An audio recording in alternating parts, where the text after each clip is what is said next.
Welcome to Look Ahead Radio with Tom Arms and Lockwood Phillips.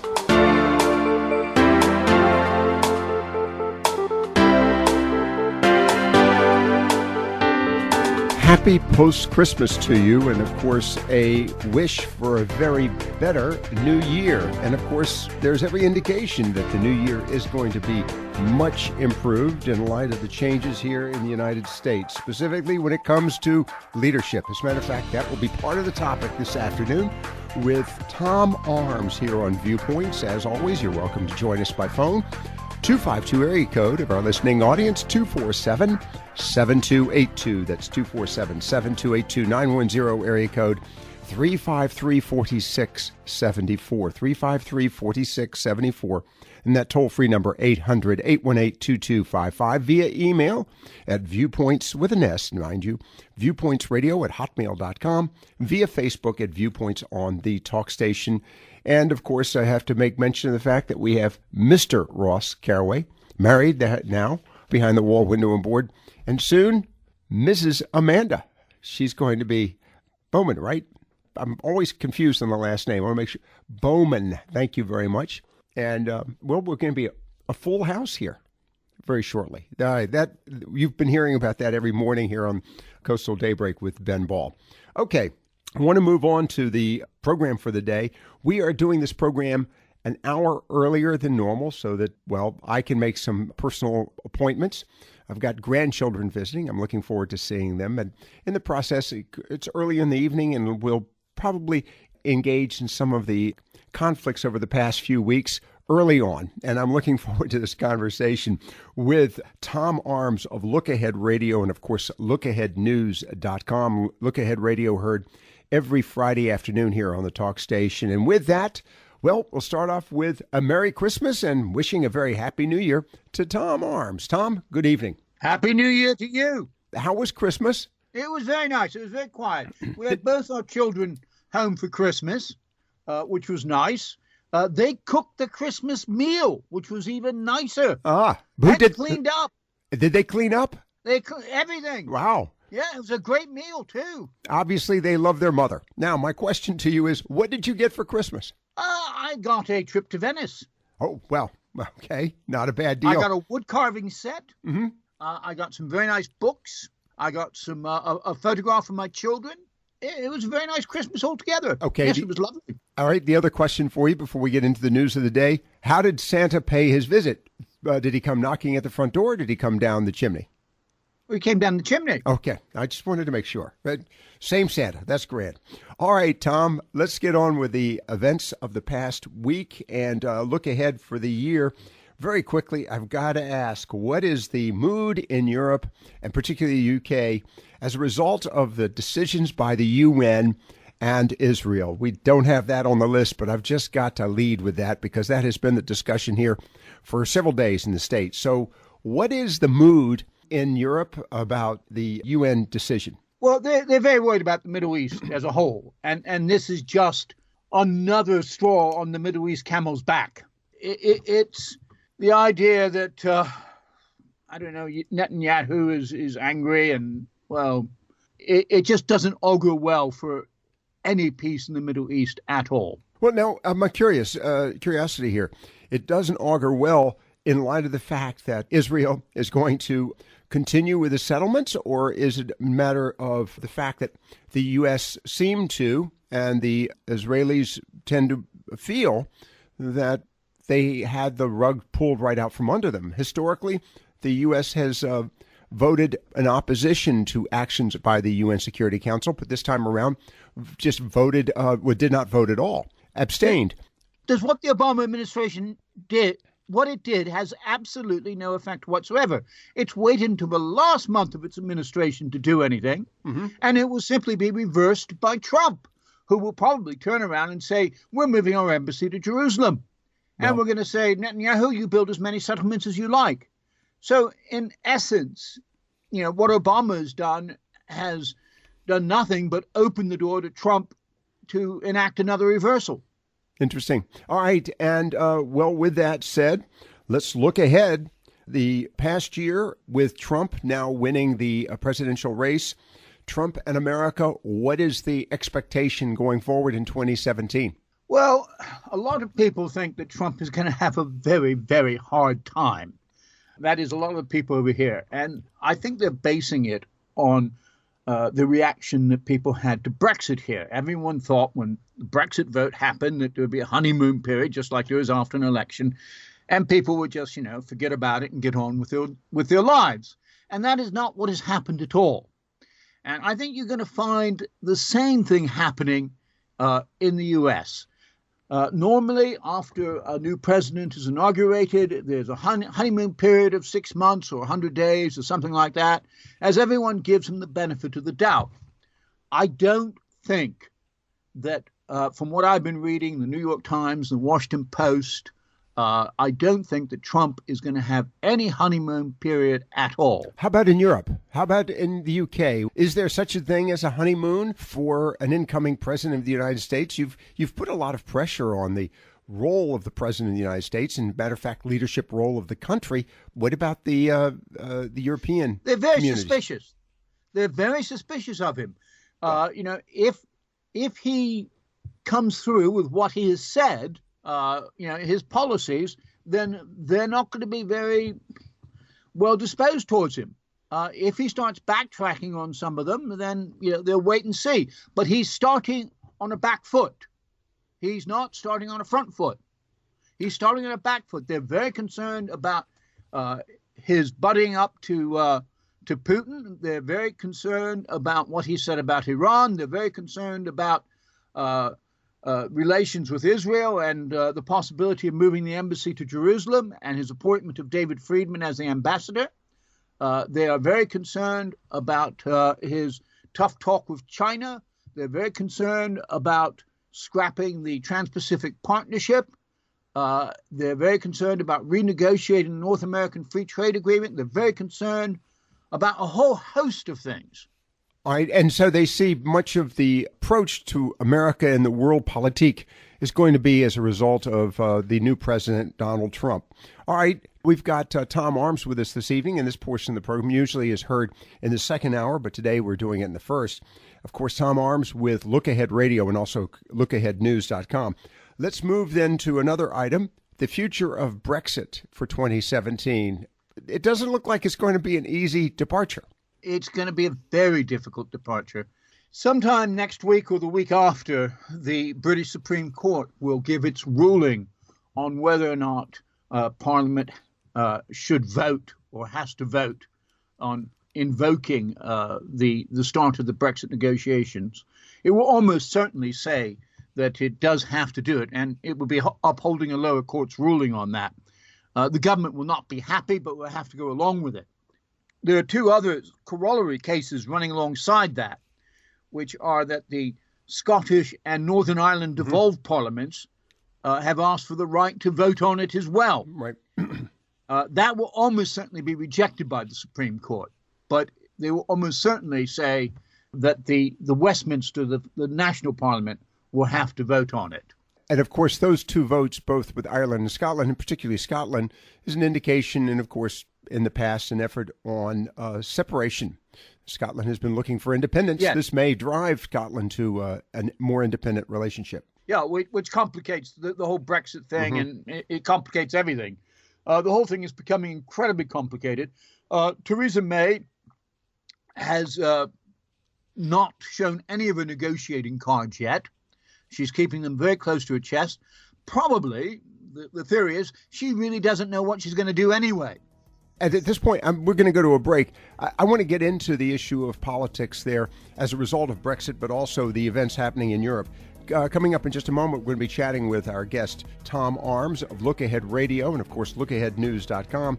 I'm curious about the European elections that are coming about and what role Brexit may have on those, as well as the issues associated with, well, the immigration and refugee issue there as well. Tom Arms, LookAhead Radio, and of course, LookAheadNews.com, our guest this evening. And if you'd like to call in with a question or comment, you're welcome to do so. 910 area code 353-4674, 252 area code 247-7282. Look Ahead Radio will return in just a moment. This is Tom Arms with LookAheadNews.com's World Report for the week beginning the 2nd of January 2017. Look Ahead broadcasts tomorrow's news today so that you can plan to participate. It's Christmas week again. This time it's the turn of the Julian calendar users in the Orthodox churches in Russia, Moldova, Belarus, and Ukraine, and the Coptic Church in Egypt and Ethiopia. But for all the other Christian countries, it's back to the grindstone after a holiday break. Either this week or next, the British Supreme Court will deliver its judgment on whether or not the government needs parliamentary approval before triggering Brexit negotiations. And in Paris, the son of the president of Equatorial Guinea, Théodore Obiang, goes on trial on Monday accused of plundering his country's treasury to fund his lavish lifestyle. On Tuesday, it's the second phase of the trial in Charleston, South Carolina, of white supremacist Dylan Roof. The jury will decide whether or not to impose the death penalty after Roof was found guilty of murdering parishioners in a Charleston church. A major trial also starts in South Korea on Tuesday. President Park Geun-hye is before the country's constitutional court on impeachment charges. Meanwhile, Taiwanese President Tsai Ing-wen on Saturday starts a 10-day tour of Central America, which has upset the Beijing authorities. In China, the 6-week-long Harbin Ice Festival starts on Wednesday. Visitors flock to see ice sculptures such as a frozen Empire State Building and Eiffel Tower. And finally, there are two big birthdays next week. The first is Elvis. If he were alive, the king would be 83 next Sunday.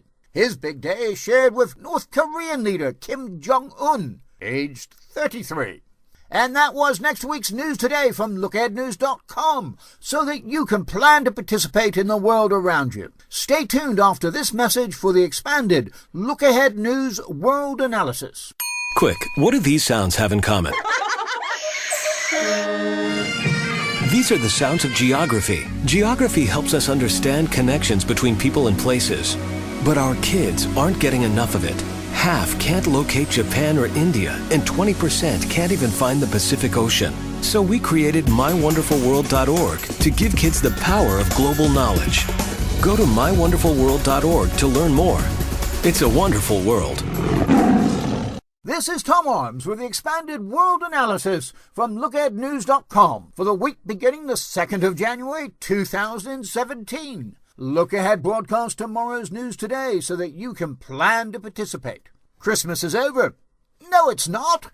It's just starting in Russia and the other countries dominated by the Orthodox and Coptic churches. The big day for them is Saturday, the 7th of January. That's because they still use the Julian calendar, which is 13 days behind the Gregorian calendar used by everyone else. Russian President Vladimir Putin is keen to exploit the disparity in order to accentuate differences between Russia and the West. The British Supreme Court will not announce until the last minute the date of its Brexit judgment, but has indicated it will be this coming week or the next. If the judgment goes against the government as expected, it will not stop Brexit, but it will slow it down. The court case has already forced Prime Minister Theresa May to rethink tactics. Théodore Obiang, Vice President of Equatorial Guinea and son of President Obiang Nguema Mbasongo, enjoys the high life with purchases of luxury yachts, jets, even the famous bejeweled glove of Michael Jackson. According to French authorities, the money comes from his plundering of his country's treasury. On Tuesday, he goes on trial in a Paris court, but Obiang will not be there. However, if he's found guilty in absentia, he will certainly have a crimp put in his travel plans. The following day, hearings start in Charleston, South Carolina, into the ultimate fate of white supremacist Dylan Roof. The jury will be asked to decide if Roof should be sentenced to death for the murder of 9 African-American churchgoers. Roof has been found guilty of murder, 33 charges of federal hate crime, and firearms violations. He refuses to plead insanity to avoid the death penalty. On the same day, South Korean President Park Geun-hye appears before her country's constitutional court on impeachment charges. President Park is accused of helping her friend pressure big businesses into making financial contributions to non-profit foundations run by her. The court has 6 months to make its decision. Should she be removed from office, the new president has to be elected within 60 days. Beijing is upset with Washington over Taiwan again. This time it has nothing to do with Donald Trump. Beijing is upset that the Obama administration is allowing the plane of Taiwanese President Tsai Ing-wen to transit through the United States on its way to Central America. President Tsai will be making visits to Honduras, Nicaragua, Guatemala, and El Salvador. And that was next week's News Today, so that you can plan to participate in the world around you. Stay tuned after this message for Viewpoints Around the World with myself and Lockwood Phillips. Welcome back to Look Ahead Radio. Here is Lockwood Phillips. Viewpoints Around the World with Tom Arms of Look Ahead Radio and, of course, LookAheadNews.com. Tom's joining us from London, England, where he has just celebrated Christmas, a few days ago, and is looking forward to celebrating New Year's. We'll find out how New Year's is treated in the UK and, of course, Europe. Before we get into that, I want to continue our conversation. We were chatting about the issue of politics there, what to look going forward in 2017. And I've got a caller standing by, but before I get to Mike and Hubert, I want to go to this very quickly with you. Tom, the European elections, Germany, France, the Netherlands, all wrapped up in the issues of, Brexit and populism, and now the issue also associated with fears addressing ISIS or ISIL, and the impact that this is having on Germany, particularly with Chancellor Merkel, but the issue of with France and the Netherlands. What is the future? Well, to start with, you've got elections in March in the Netherlands. Mm-hmm. You have two rounds of elections in France in April and May, and then federal elections in Germany sometime in the autumn. The exact date hasn't been fixed. You can't really have substantive Brexit negotiations until those elections are out of the way. That's point number one. Wow. The next issue, of course, is immigration, populism, right wing versus the center or whatever. Or the left wing. Go ahead. Or the left wing. The left wing, I think, is going to be completely wiped out. Really? At the moment. Certainly in France it will be. That's all the predictions. People, Francois Hollande, the socialist president in France, has like a 3 or 4% approval rating. They're expected to do very badly indeed. That is France is the one most likely to swing to the populist right. Marine Le Pen has about 25% approval ratings, or 25 to 30% support within the French population. A good hard core of support drawn from both the working class and the middle class, the left and the right wings, if you like. Mm-hmm. However, they have a 2-round system for the presidential votes. So the first round is at the end of April. I think it's the 27th or something, or 23rd. And 2 weeks later is the second round. To win in the first round, you have to get more than 50% of the vote. And that's almost impossible because there's usually at least half a dozen candidates. And so you go to a second round. Now, although Marine Le Pen has 25, 30% of the vote, everyone else is opposed to her. So what tends to happen is she will get the most number of votes from this hardcore of support. But in the second round, the remaining 70% will vote whoever is the second place candidate from the first round. I'm going to move on to other things, but let me just caution you in light of the predictions here in the United States. I would not count on any predictions at this point. Yes, that's a very good caveat. Let's talk about Brexit too. I mean, it's a very good caveat. You really cannot tell. Let's talk about Germany and the Netherlands very quickly. I want to get to a caller standing by, Mike and Hubert. But Germany and the Netherlands. Chancellor Merkel. Those are slightly different systems. They work on a proportional representation. But what my question is, what are the chances for major upheaval in both Germany and Netherlands? Good or bad? Much less in Germany and the Netherlands because of their proportional representation system. Okay. But the far right parties, the Freedom Party in Holland or the Netherlands, mm-hmm. and the Alternative for Deutschland in Germany have a core of support which is about 15% of the population. Okay. And they will end up getting 15% probably of the seats in Parliament, and they have to have a majority in the Parliament to form a government. Okay, well, we will be of course, recording this, and then we'll be paying close attention come the elections. I want to move to a caller here very quickly, and then I want to get on to other issues I want to talk to you about quickly with Canada. But first, Mike and Hubert joins us. Mike, good evening. And of course, Tom Arms, our guest this evening. Yes, sir. Yes, sir. Good evening. Thank you. What my question for Tom is how he feels personally about the decision from the UN about the vote against Israel building on their on the West Bank property right, and not how he thinks Trump ought to feel or England himself personally. Does he agree with the decisions or not? Okay. Thank you. Thanks very much. Appreciate it. Thanks, Mike. Appreciate that. All right, Tom. Back to that issue. What is your personal feelings about that? I think it was an empty gesture. Well, I as I said at the beginning. But how do I feel personally? I feel personally that the settlements on the West Bank were declared illegal by various international courts many, many years ago, and I'm surprised it's taken this long. I don't think you can have a settlement of the Palestinian problem or of the Arab-Israeli problem in Israel unless you stop allowing the settlement on the West Bank. That West Bank is not officially Israeli soil. It would be like Americans going off and settling in Canada, British Columbia, and say, because, we like British Columbia, we're going to live here whether you like it or not. Bring that up. Let's go to Canada here for a moment, and then we're going to get back to other issues in the Middle East. Canada is celebrating 150 years of federation at a time when its people are looking towards Canada as the standard bearer of liberalism and free trade, you write?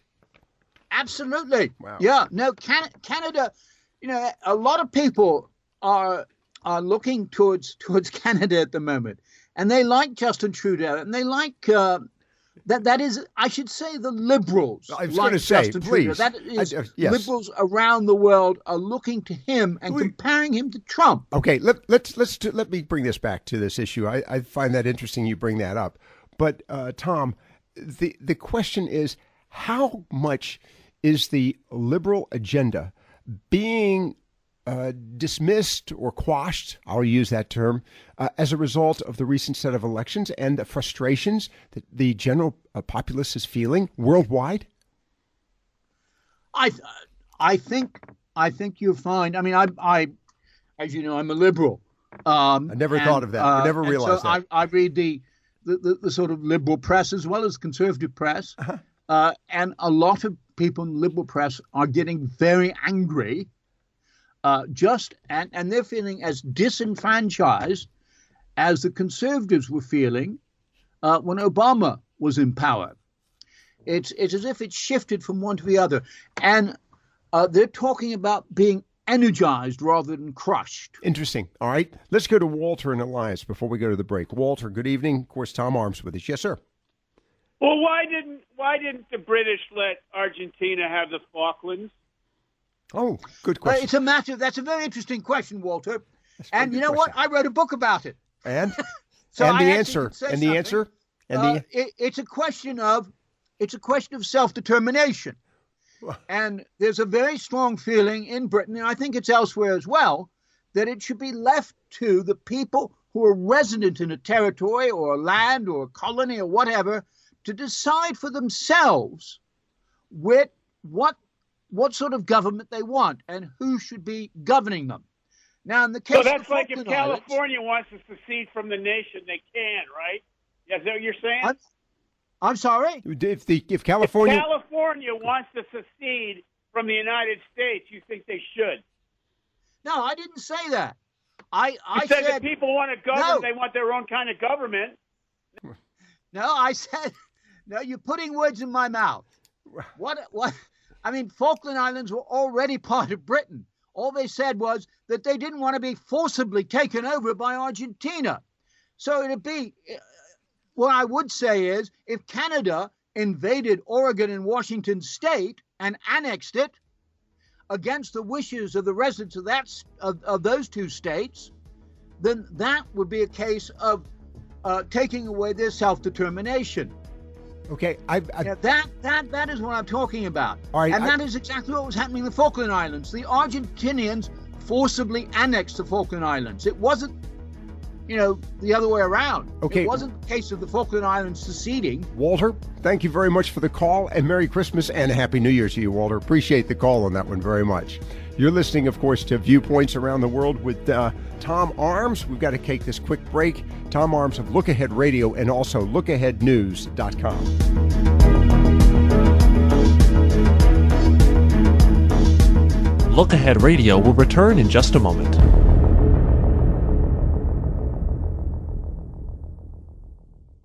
They say the best things in life are free. So, hey, why are we paying so much for our basic information and entertainment needs? The average cable TV bill has more than doubled in the last 10 years. The price of movie tickets keeps going up. So, exactly what is free today anyway? Well, you're listening to it. Local radio. Support the advertisers that support this radio station. And keep listening. We won't send you a bill. There are still some things you just shouldn't have to pay for. We now return to Look Ahead Radio. Here is Lockwood Phillips. Viewpoints Around the World with Tom Arms here on the talk station this evening. Normally heard in the second hour of the program, but tonight, the first hour. Second hour will be a portion of Lars Larson, as a matter of fact. Tom's with us from the United Kingdom. He's in London.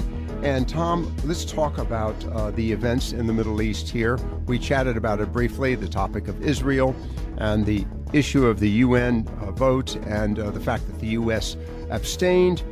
But there are other issues as well. We read earlier this week that Tayyip Erdogan, the president of Turkey, has actually declared that the West, and particularly the U.S., were aiding the folks in ISIS or ISIL. And that was a little bit of a shock. And so I'm wondering, what is the future of the relationship with the U.S. and Turkey, the rest of the Middle East, and Turkey and Russia?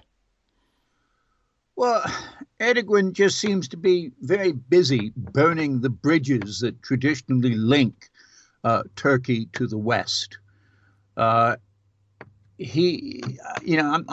Nobody's quite certain what he's up to, other than that he wants to concentrate more power into his hands.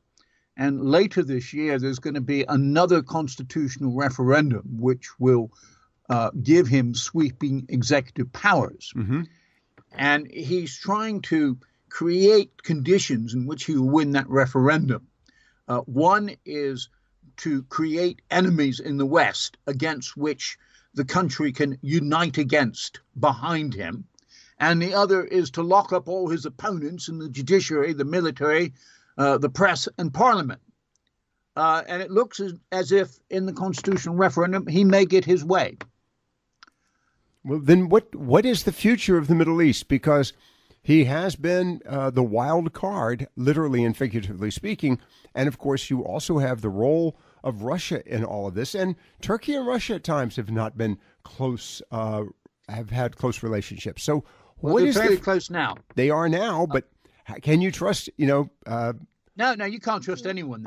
So when you say that he's been the wild card, well, I think they're all wild cards. It's the wild East. All right. With the departure of ISIS, and there's every indication that they will eventually be beaten, and of course they will then go underground, and we are back with asymmetric war as it's known. What is the future of the Middle East then? What's for 2017? What can we expect? Well, for 2017, well, first of all, with ISIS, it's good news and bad news. Mm-hmm. Because they're going to be pushed out eventually from both Syria and Iraq. They're going to lose that territory.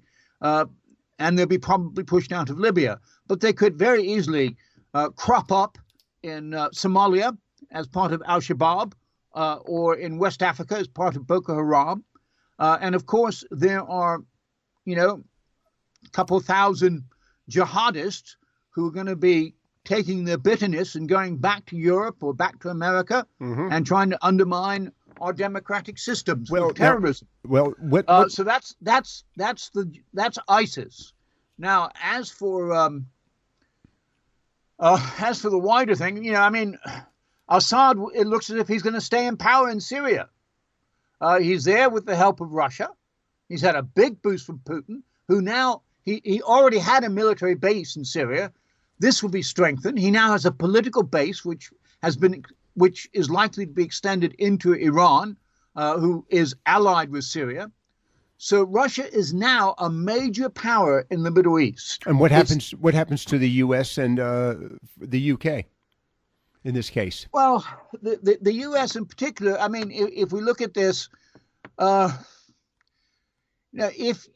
if you move the American embassy to Jerusalem, that is a huge symbolic statement, and it will have huge repercussions. And if on top of that you renege on the Iran nuclear deal, that will also have huge repercussions. The Europeans will not renege on that deal. The Chinese will not renege on the deal. So that's going to cause a split. If you move your embassy to Jerusalem, that's going to cause a split with the Arab states, i.e. the Gulf states and Saudi Arabia. Mm-hmm. So the United States will be losing influence throughout the region. Okay, if it takes those two courses. That would be my prediction. Okay. Now, Turkey and Syria have never been all that close. Is this going to drive those two countries closer? Yes, it will. Okay. Already there have been some reports that Erdogan is putting out certain peace feelers towards President Assad. He's a realist, a pragmatist. Oh, well, and it's interesting because that could be said of Donald Trump, but he's being criticized for it. Just an observation. I'm not applauding Erdogan for doing that. No, but I'm just saying that is one of the observations that have been made. Let's move on to something because it's related. You mentioned West Africa. Let's talk about Africa in general. What's the future? What does 2017 look like for that continent? Well, it's going to be a little bit better for Africa. Oil prices have gone up a little bit, so that countries like Nigeria and Angola are going to get out of recession and back into growth.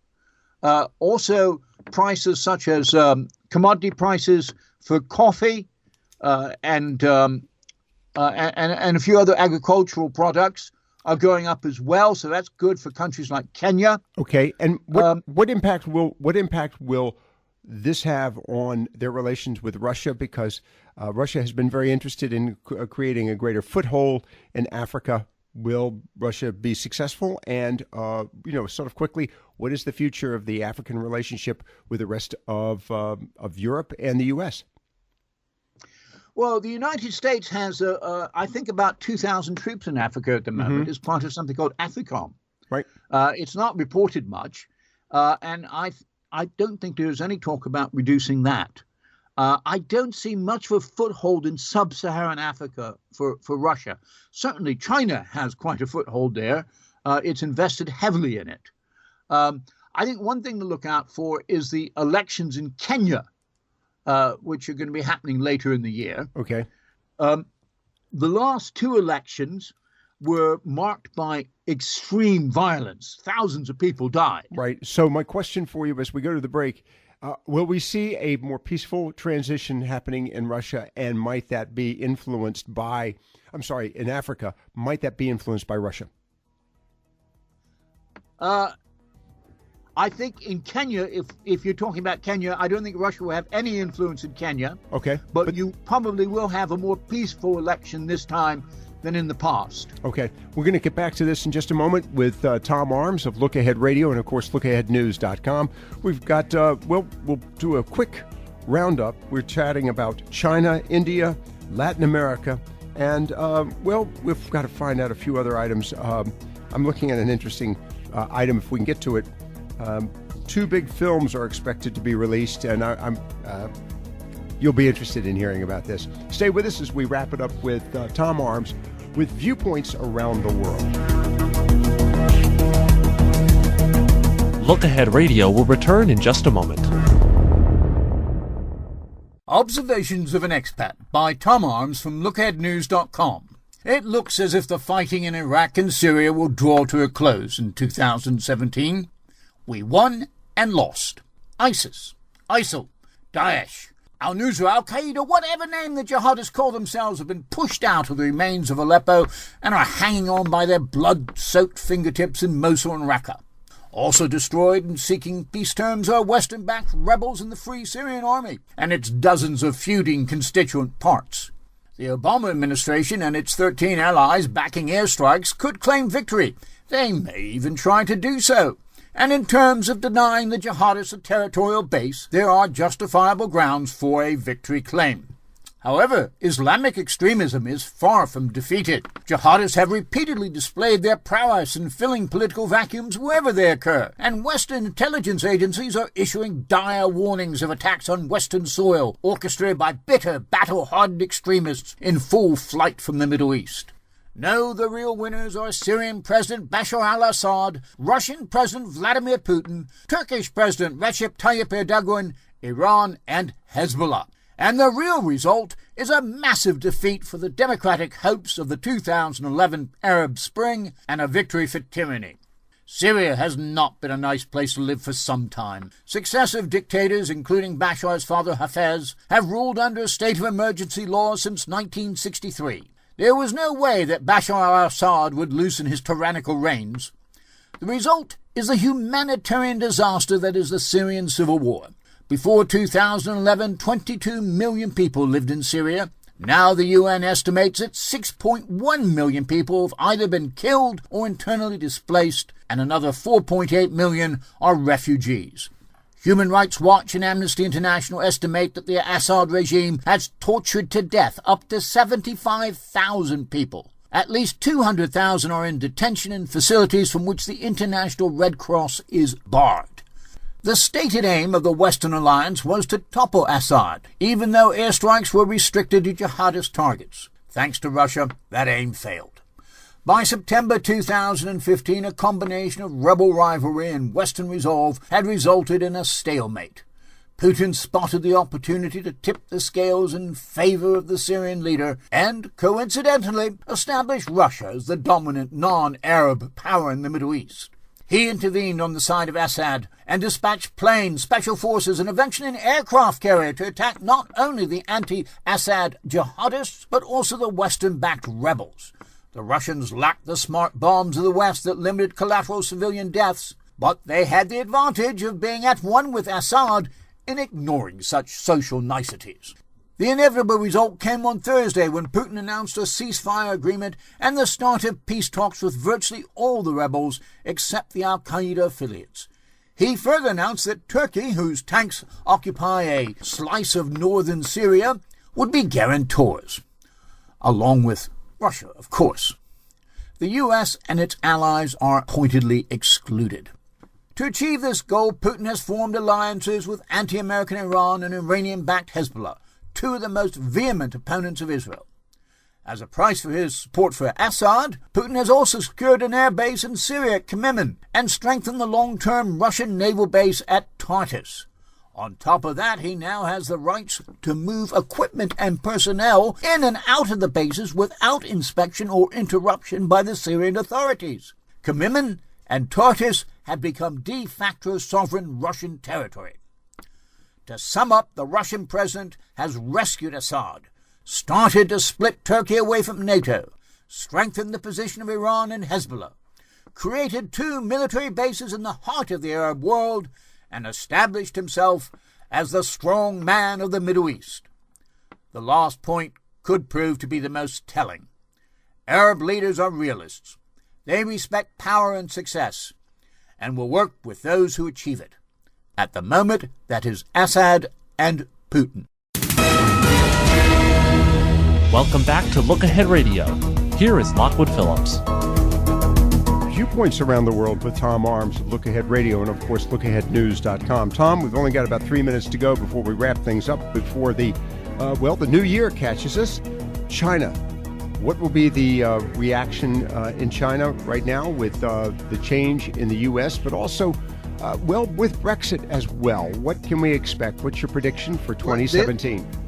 There are two big things to look out for in China in 2017. One is the response to Trump. All right. If Trump carries through on the various threats he's made against China. And the other is in October, there is the National People's Congress, or the Communist Party Congress, which happens once every 5 years. And there are going to be a lot of resignations. And the president, Xi Jinping, is going to be trying to pack the hierarchy with his appointees. And that's going to be, you have to watch that very carefully in October. And there's a run-up to that now. Okay, and the other aspect of this is he has been consolidating more and more power. Let's move on to India. What's the future there, the subcontinent? Well, in India, it's very interesting. China's the big power in Asia. But India is not far behind. Well, actually, it is fairly far behind, but it is growing faster than China now. China is growing at 6% GDP, and India is growing at 7.5%. And over a period of a dozen years, that could be a big difference. On top of that, China's population is getting older every day. Mm-hmm. And India's demographic means that it will have a relatively large workforce longer. And within about 10 years, it will actually have a larger population than China. And so watch India very carefully. The good news is that India is a democracy. Right. It's the largest democracy in the world. All right. Let's look to Latin America before we wrap it up and then get to some big films. But what's the future of Latin America? Venezuela. It looks as if the days are numbered, I would say, for Nicolas Maduro and left-wing government in Venezuela. He's on the way out. He can't cling to power much longer. And generally, throughout Latin America, there is a shift to the right, away from the left. Right. It's happening everywhere. Right across the board. Right. And it's happening everywhere. Populism seems to be taking hold.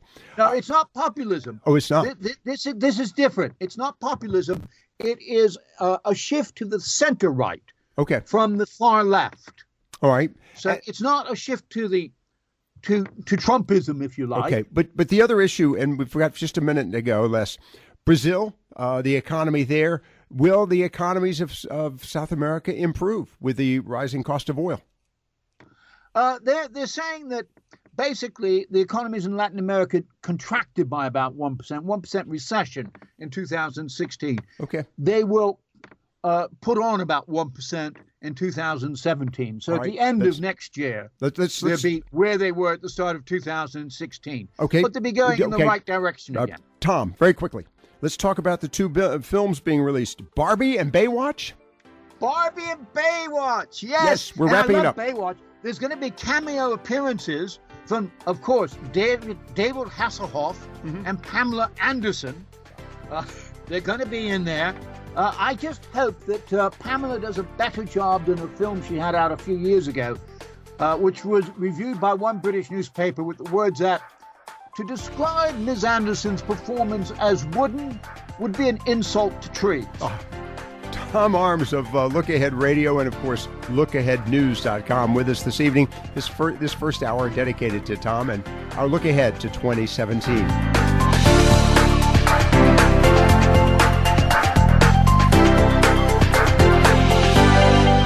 Look Ahead Radio is a production of the Talk Station.